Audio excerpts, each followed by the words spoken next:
ندانم کدامین صفت گویمت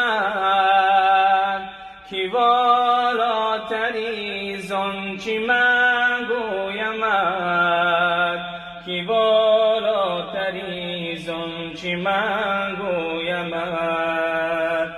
بلا قامتی لا تو بیشکست و خور به اعزاز دین آب عزا ببور نه از لات و عزا برآورد و گرد که تورات و انجیل منسوخ کرد شب برنشست از فلک برگذشت به تمکین و جاه از ملک درگذشت جنان گرم در تیه قربت بران که در صدر جبریل از او بازمان بدو گفت و سالار بیت الحرام که ای حاملی وحی برتر خرام چو در دوستی مخلصم یافتی عنانم ز صحبت چرا تافتی بگفتا فراتر مجالم نمان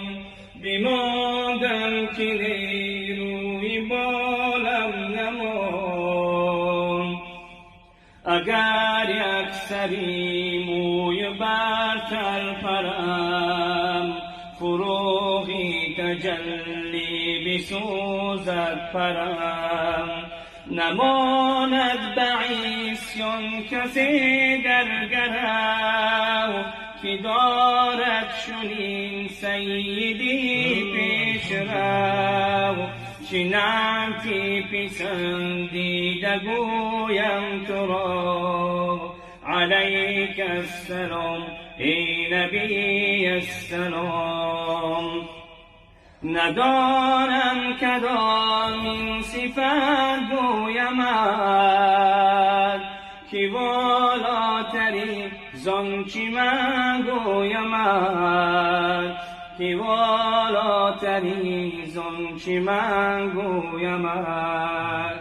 که وصفت کند سعدی ناتمام علیک السلام ای نبی السلام علیک السلام ای نبی السلام اللهم صل وسلم وزد وبارك على رسول الله وآله الأطهار على